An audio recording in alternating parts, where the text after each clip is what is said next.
Gepleýär Azatlyk Radiosu. Assalamu alaykum hormatly dinleyijiler. Eferde dünýä türkmenleri gepleşigimiz mikrofon öňünde maksat Ataýew.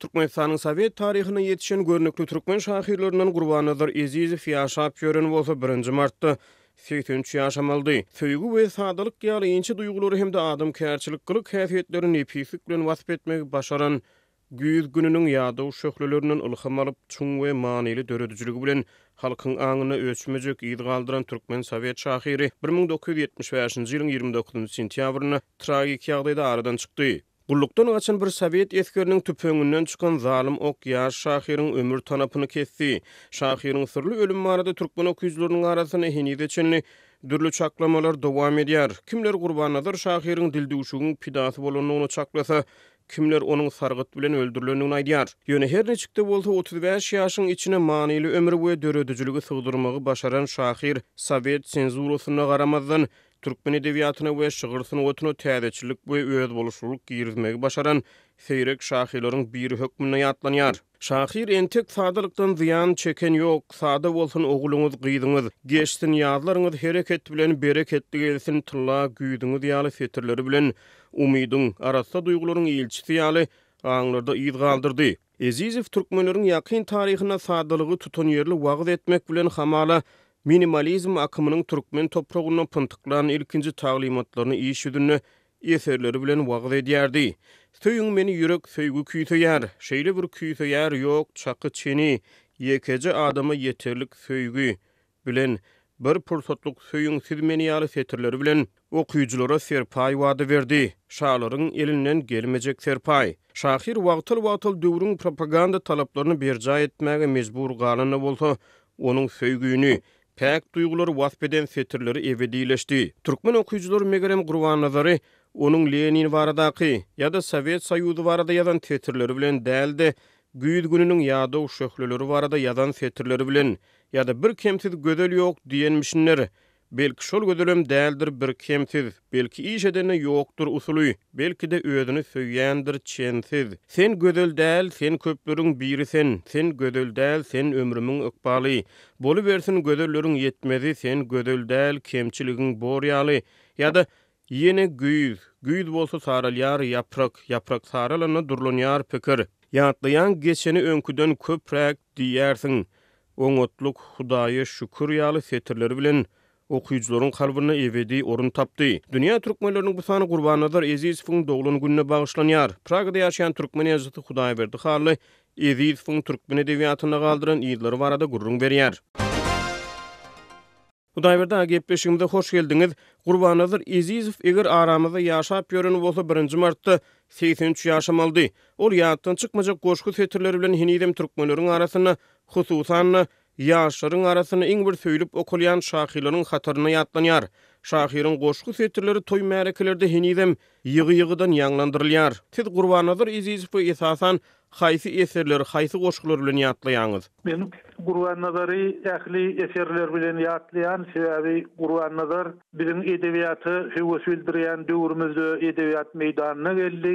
Şol döwürlerde Gurbannazar'ın eserleri Edebiyat ve Sunuvut gazetinde çap bolýardy. Esasan meni Gurbannazara çeken ýa-da Gurbannazar'ın öz okuyjylaryny başyna üýşüren döwri Edebiyat ve Sunuvut gazeti boldy. Indi şu ýerde bir zat aýtmak gerek. İki sebäbe görä meniň pikirimçe Gurbannazar Ezizowyň kitaplary okuyja ýetmedi. Ol bilen Gurbannazar Ezizowyň kakasy Erizaga. Ol kär oýunçy muallimdi.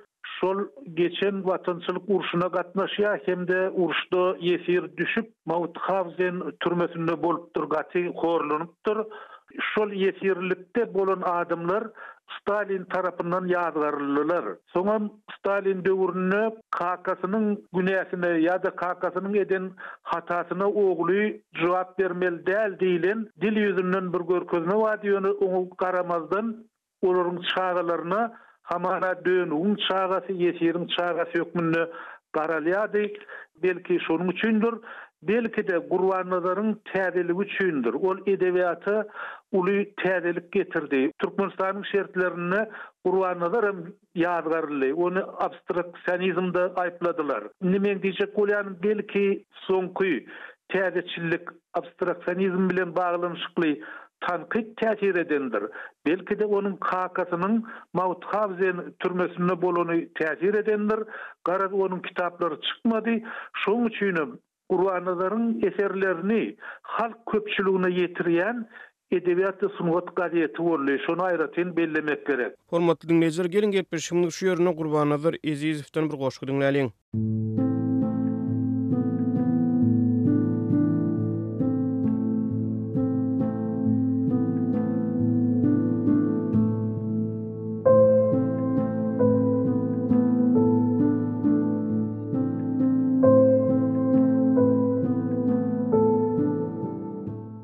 Seher turup sil ýüzüňe çağaňy, päkliňni bolup bilseň, şonça bol. Sen sanama gara saçyň agyny, sen sagaman örenüňe monça bol.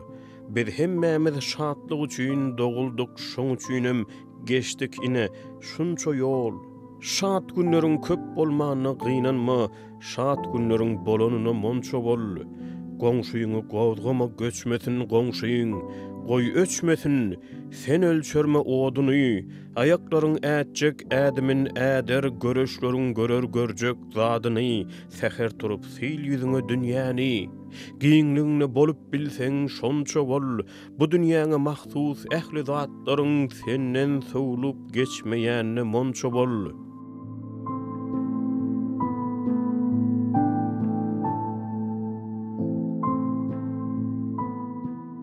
Erwet vur, bu dağlar geçti deňiňden, bu ýagyşlar seniň üçin ýagmasa, bagy iki ýana bulanna tupan zerur çygy, gül ýüzüňe degmese, gyýkulaşyp geçip gitse deňiňden, durnalaryň ýyllary kimin hatary, seni gowgamasa beýik ýaşaýşyň çödülen hem çödülmeli mataly. Şoň üçinem sil ýüzüňe dünýäni, özüň hakda, goňşuýyň hakda pikir et, bu dünýäňe mahsus ähli zatlaryň senden sowlup geçmeýänine şükür et. Käbir edebiýat tanqidçileri, edebi tanqidçiler Gurbanazar Ezizowyň türkmeniň şygyr dünýäsine belli bir derejede täzeçiligi getirmegi başaranlygyny, oňa täze öwüşgün çaýmagy başaranlygyny, Sowet propagandasyna garamazdan, Sowet senzurasyna garamazdan onuň şeýle täzeçiligiň hötdesinden gelmegi başaranlygyny aýdýarlar. Siziň pikiriňizçe şahyryň öz boluşlugy döwrüň şertleri bilen baglanyşyklymy diýýärdi, ol Gurbanazar Ezizowyň öz boluşlugy zihininden göz başalýarmy? Benim pikirimçe Gurbannazaryň zihininden gözbaş alýar. Sebäbi Gurbanazar düýpden başga bir mektepden ösüp ýetişdi. Onu şeýle bir pikirler var. Meselem sen Lermontow köp okuyan, Pushkin köp okuyan, onuň sen türkmen bolup bilermiň diýeni alra. Ol bir günwatar poeziýasyna gaty ir döwürden girişipdir. Oňa da bir näçe şertler var. Sebäbi Gurbanazar şäherli oglan.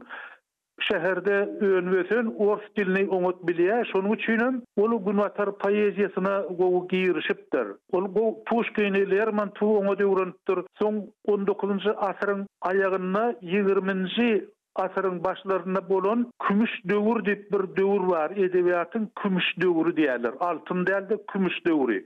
Şol kümüş döwürde de ençeme akymlar bolupdyr. Şol akymlary Gurbanazar özleşdiripdir. Ondan täsir alypdyr. Meselem bir Yusufdan alan täsir bar, ýa-da Nikolay Tikhonovdan alan täsirler bar, gönüden göni. Svetlowdan täsir bar. Şol döwrüň täsirlerini gaty oňat özleşdiripdir.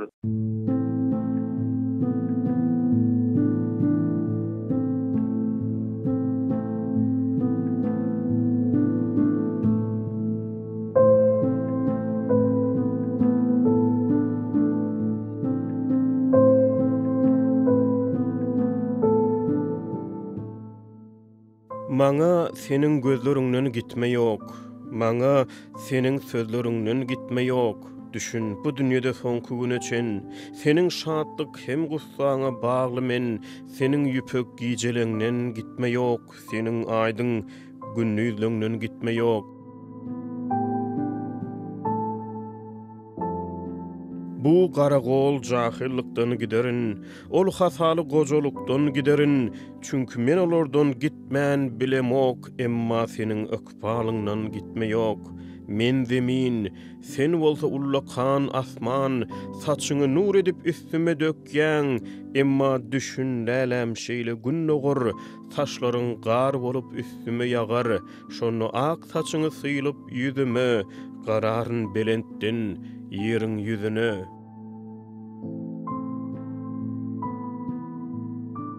Men bir gyýza gözleriňi görerin, men bir gyýza sözleriňi görerin, şapakda görerin ýaňagyň alyn, gijede görerin ýaňagyň halyn, synlap ýapraklaryň ýüzüne derin, onu senin göz ýaşyňy görerin.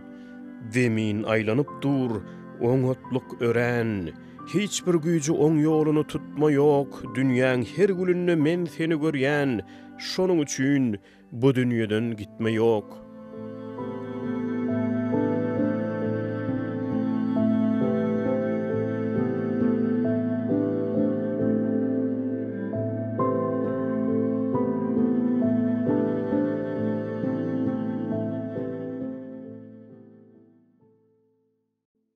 Unda birde Gurbannazar Ezizowyň türkmen şahirleriniň, türkmen ýazgy şahirleriniň arasyna ilham çeşmeleri kimlerdi siziň pikiriňizçe? Onuň dörejiligini haýsy türkmen şahirleriniň haýsy eserleriniň ýyllaryna duşýaňyz? Gurbannazar'ın Türkmen edebiyatı, şol sandy Türkmen Muskowy edebiyatı, hem soňky döwrüň edebiyatı baradaky garaýşlary da gaty şuň sebäbi meniň öz şaýat bolan zadym Şaýendäniň bir goşgusy bar eken, "Tylla seniň ışkyndan" diýe. Şol goşguýyny Gurbannazar gowurupdyr. Gelip şonu Bekseytakow gurrun berdi. Bekseytakow Sovet Edebiyat Jurnalynyň redaktorydy. Onuň Beka sen bir şol topragyň adamy, onuň ýyldaşy, belki şol eser barada bir şol goşgu barada bir eser ýazarsyň diýip Gurbannazar şonu Bekseytakow teklif etdi. Bekseytakow "Tylla seniň ışkyndan" diýip bir eser ýazdy. Şoň bilen birlikde ol magtumulyny da gaty gowurýady. Magtumulyny söýýärdi. Magtumulynyň çap bolmadyk eserlerini öz tanşynyň üstü bilen Gol ýazmalar institutuna baryp okapdyr. Meselen Magtumulynyň Kepler diýen goşgusy bar. Käbir edebiyatçylar onuň terjimediňini aýdýarlar, käbir edebiyatçylar onuň magtumlar degişli däldigini aýdýarlar. Ýöne her halda şu eser bar, şol Kepler diýilen bir çeper eser bar. Şonu biziň aramyzdan ilkinji okap bilen, ilkinji şoňa üns beren adam Gurbannazar boldy. Gurbannazar biziň Muskowy edebiyatymyzda şeýle şuň aralaşýardy. Soňky döwürlerden ol Gara Seyitli gowurýardy, Kerim Gurban Nefes gowurýardy, şonuň bilen birlikde de Mehmet Seyit bilen gowy gatnaşykdy.